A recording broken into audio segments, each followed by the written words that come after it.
All right, so in this lecture, we're going to go through um, the material that has to do with Kuyperianism, particularly the book, The Problem with Poverty.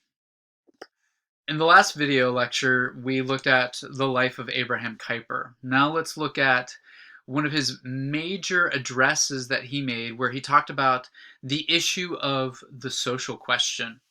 For Abraham Kuyper, uh, the social question, or the point in which society and government meet, there is a space or a sphere in which Christianity can speak into both policy and also the way society operates and responds to policy, the way society fulfills policy. And his goal is to use Christian theology, Christian values, Christian ethic to reach the hearts of individuals in society so that they can be people who promote policy that increases human flourishing. So, this quote in 27 and 28 is the beginnings of him framing out the ways in which the Christian worldview informs how policy and society ought to function. But anyone, whether believer or unbeliever, who has been able to detect its hidden power must grant that Christianity can also exert a wonderful organizing power on society, and not till this power bursts through will the religion of the cross shine before the whole world in all the depths of its conception and in all the wealth of the blessings which it brings. What this means is that Christianity just does not only speak to the sacred aspects of the life, but it speaks to the public aspects of life as well. And Christianity's power and its influence will not reach its greatest expanse until it has also encompassed all of society. He knew that such desperate needs grow from the malignant roots of error and sin, so he placed the truth over error and broke the power of sin by shedding his blood and pouring out his Holy Spirit on his own. Society is affected by sin. And so it's the Christians who bring their worldview to speak into society, an understanding of this sin issue and the true answer to the sin issue, which is the person and the work of Jesus Christ. Whenever one uses the phrase social question, one recognizes in the most general sense that serious doubt has arisen about the soundness of social structure in which we live. Merely to pose the question in no way implies that it has to be answered in a socialistic manner. If the social question is to exist for you, you must realize the untenability of the present state of affairs, and you must account for this untenability not by accidental causes, but by a fault in the very foundation of our society's organization. Thus, the Christian worldview is the worldview that can step in and give an answer to this major dilemma of how organizationally society is crippled and it's corrupted by the problem of sin.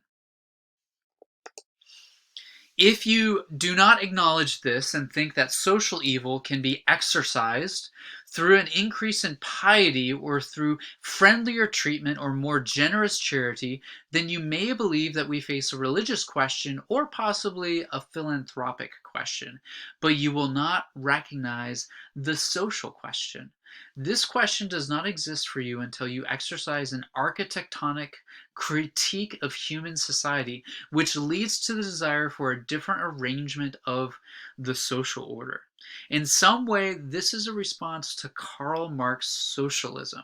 In the next slide, it's going to talk about how sometimes people think that the answer is a socialistic answer, the Karl Marxist socialism response or a communistic response to the problems and the evils of society.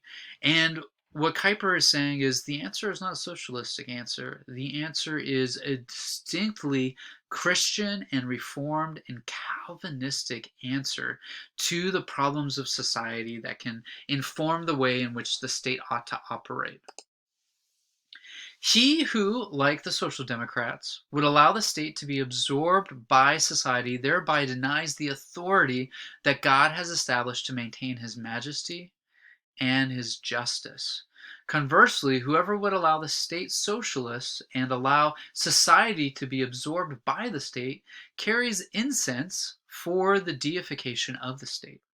He would put the state in place of God and allow the free society ordained by God to be destroyed.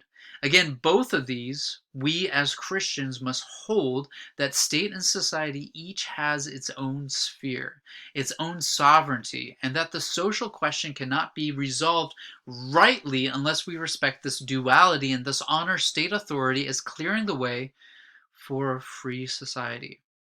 So there is a separation, or there is a duality between the state and the society that lives within the state. And there is a governing justice orientation of the state that should be informed by God's sense of justice. Likewise, the people in the society should consent to that government and to that justice, and the people in that society should live in a way that represents the same worldview in which that justice has been oriented. So they should live out the Sermon on the Mount. They should live out loving your neighbor as yourself. And as they do that, they provide the best answer to the social question. Therefore, it is your calling, confessors of Lord Jesus Christ, to place life eternal in the foreground for both rich and poor, and to do so with a gripping and soul-piercing earnestness. Only he who reckons with eternal life knows the real price of this earthly life. Therefore, it is your duty, children of the kingdom, to seize every occasion and means to impress on rich and poor that the peace of God is a much richer and holier treasure, and that the spiritual welfare of man is of a much higher worth. On the social question, too, what is really at issue is how contentment and happiness may rule. And he says this: rules alone will not cure our sick society. The medicine must also reach the heart of rich and poor.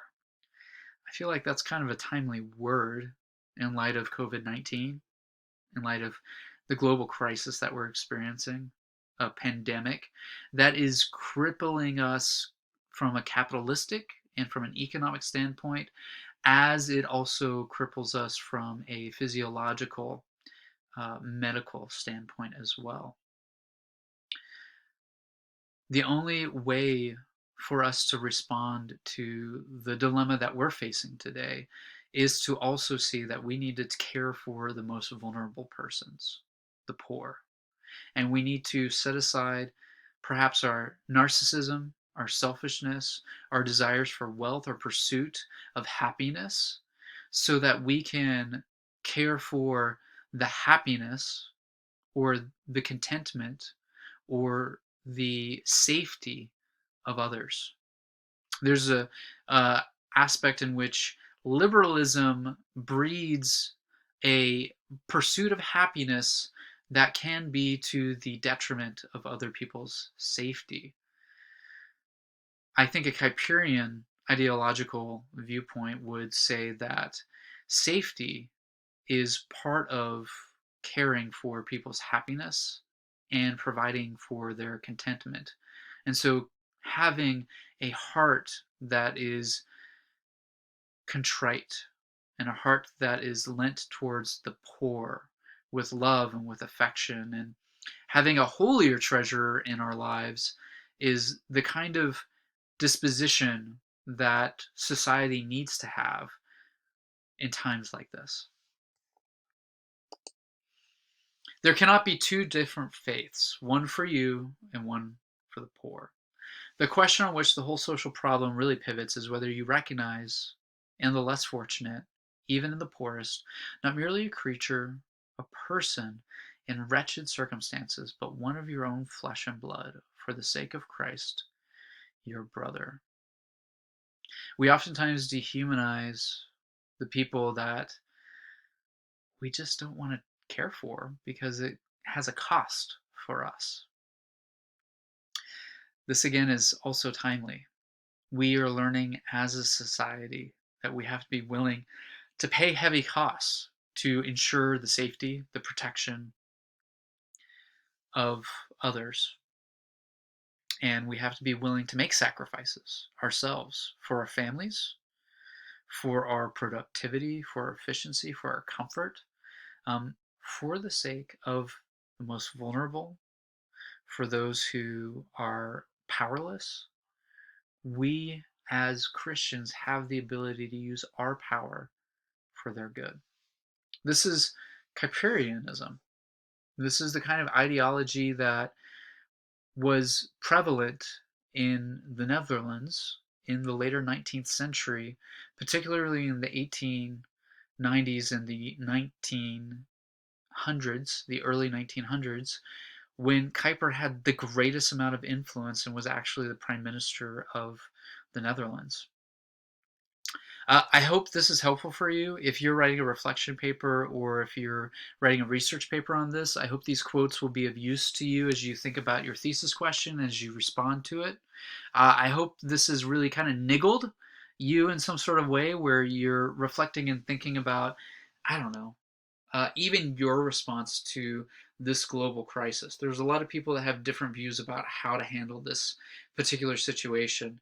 And I think that Kuyper has given us a word here in the problem with poverty to respond in a very unique way as Christians who are seeking the best for society and for the state.